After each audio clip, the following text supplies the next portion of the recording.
It's January 1st, 2023, everybody. Isn't that awesome? Well, I came out here to sit with my chickens for a little while and kind of decide if I got this book for Christmas. Looky here. How to Speak Chicken.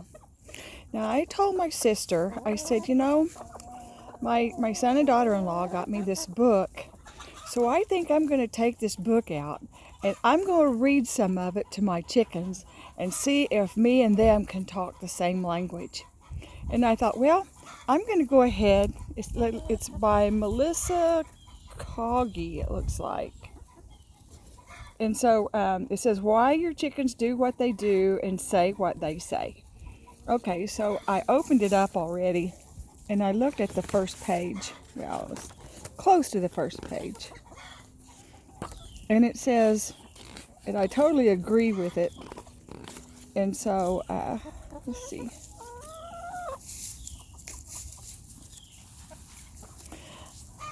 I wanted to read the preface to you. It says, the things you are passionate about are not random. They are your calling. And it's by Fabian. Oh gosh, I can't see it. The wind wasn't blowing until I sat down. Let's see here. It's by Fabian Fredrickson, author of Embrace Your Magnificence. So you know what? It sounds like it's going to be a pretty good little book. I think I can probably learn something and maybe me and my chickens can talk to each other even more. But today, I tell you what, I have already gone out and I don't know if you notice it or anything, but there's no more okra stalks. Okra stalks are gone. So I pulled all the okra stalks and I put it up in a pile, and on top of that other pile I already had that I wanted to burn. And now the pile is almost gone. And the okra stalks are gone. So we have the beginning of the cleanup for the garden. Now I'm going to have to wait for the rest of the cleanup until they're seeing something. They've already hit the house once and I didn't see them. See them over there looking at something over there? I think I saw a bird of prey that was flying pretty low over there. They do not like it. You hear them? Yeah, they're not happy about whatever it was over there, but I believe it went the other way. I don't believe it went.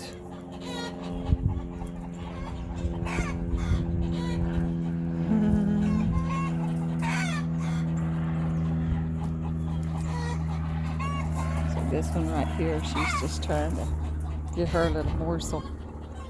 She found something.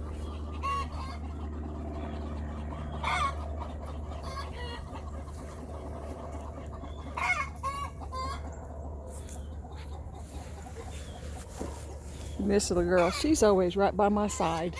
She is so afraid to get away from me when I'm outside because she just knows I'm going to have a morsel for her.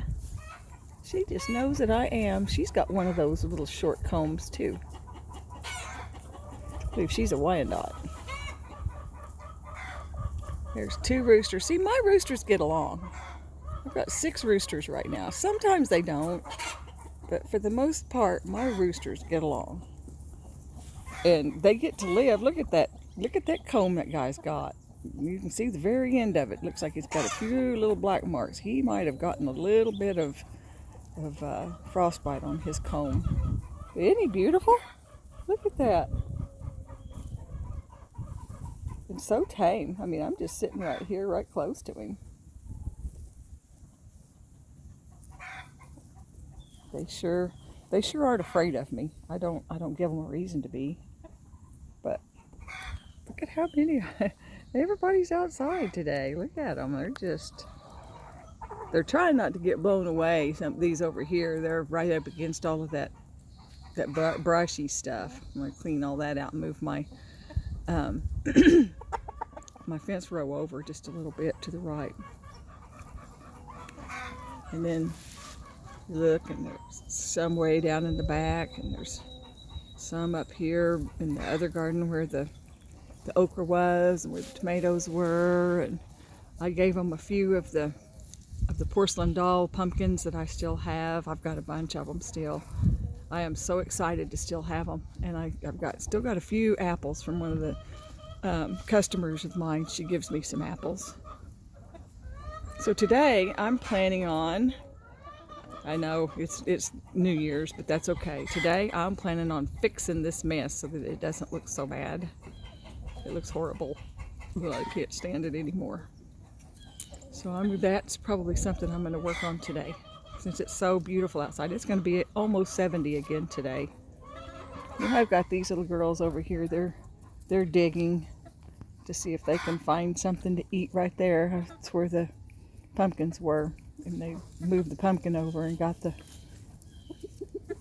bugs out from under it. That's what they like to do the best. Everybody's going in for some reason all of a sudden. Everybody, look at this. And a lot of them coming. They're like, oh, we gotta go in now. Look at them. They're all heading for the house.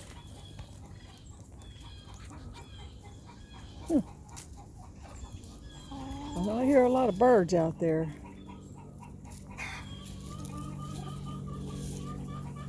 That might be why.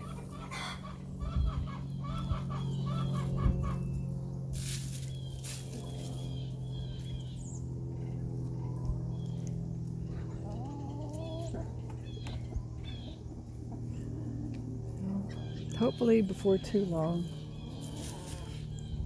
I'll have all of this fixed the way I want it, and I'll be so excited. But until then, it'll be fine.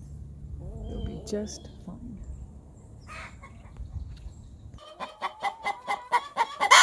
Well, Megan's causing a ruckus. I don't know what's wrong with her today, but maybe she's getting ready to lay her an egg. I don't know. I got two in here. Two other girls laying. And those little bunnies, they're just funny. It must be time for them to sleep or rest or something, because they have all been outside today, outside of their pen. I'm going to have to get something and fix it to where they can't get out anymore.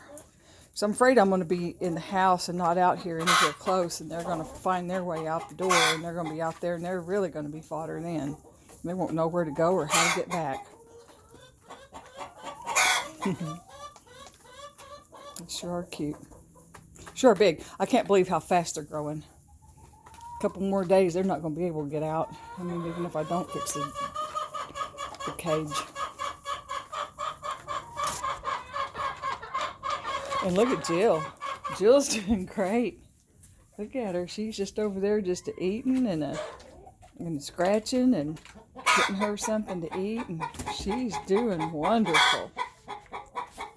What's going on, Megan? What's going on, Megan? Who are you mad at, huh? Who are you mad at, Megan? Who are you mad at, huh, baby girl? It'll be all right. This is the one that's causing Megan the grief right here. She's just a little snit, looks like. The other one's saying, get out, this is mine, I've already pushed my eggs out. That's what they do, boy. They don't want me getting up underneath them. Come on, let's go. Come on, girl, let's go. Come on. There you go, leave her alone. Not you, huh? Look at all these eggs. There's a bunch of them down in here today. Maybe I'll get that big order filled. An order for 8 dozen eggs I'm trying to get done. Several right here. It won't be 8 dozen today, I'll tell you that. It might be 3. It might be 8.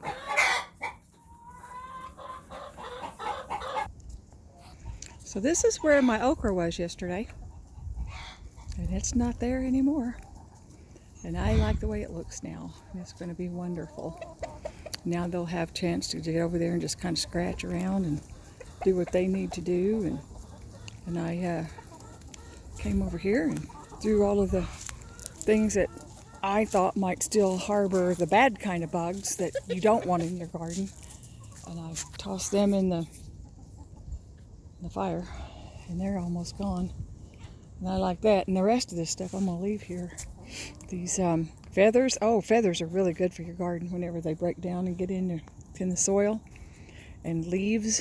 And I don't know, you can see all kinds of things.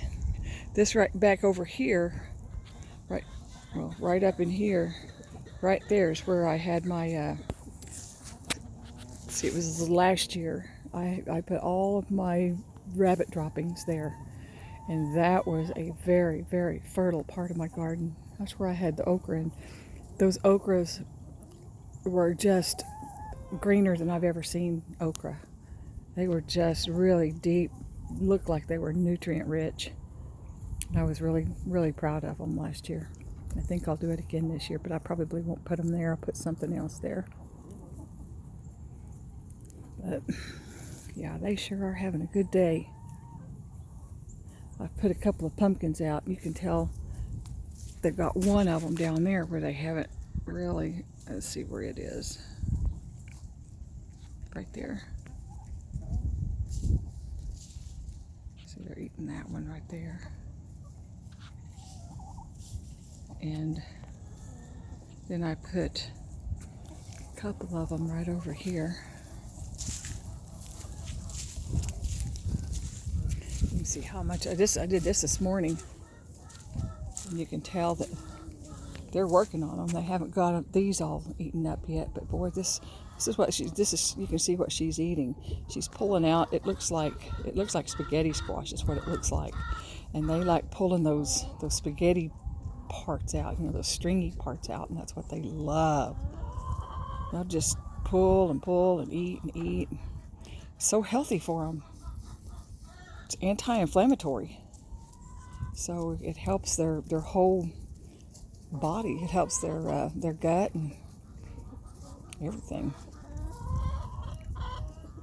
There's Hazel. She's going back in. Her two babies, they sit over there by where they don't come out much. The other ones don't let them come out, but they sit over there by Jesus, and he kind of talks to them.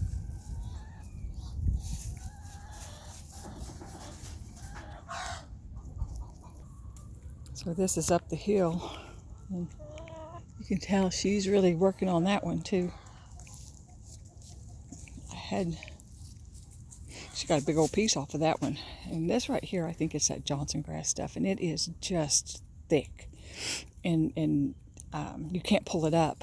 It's the roots are just deep, and I tried it just a little bit ago, and there was no way. I'm gonna have to get out here with a pickaxe and see if I can get it out like that, because the rototiller will take care of it once I get the rototiller out. But that got to live all last year, and it got to about 14 feet tall, and that's what's left of it.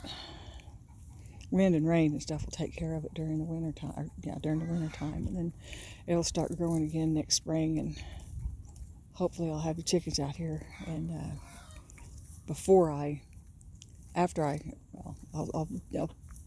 till, and then I'll have the chickens out here and let them go through all the stuff that I till to see if they find any weed seeds or little bugs that I don't want out here. And then after that, I'll let them back into their side and start planting this in early.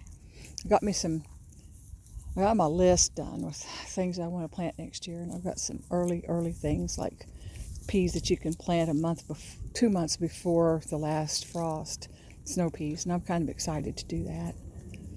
And so anyway, there's so many plans and so much I can do. I'm just so hoping for good health and good weather, and everything works like it's supposed to. I get all my blessings that I've asked for. I'll be able to do the things that I want to do. It'd be wonderful. Anyway, I'm going to go up there and make some black-eyed peas and some kind of cabbage, I guess. I heard that you're supposed to have cabbage today too, so I'll have some black-eyed peas for my dad and cabbage for the new year, and see you tomorrow. Have a good day, guys.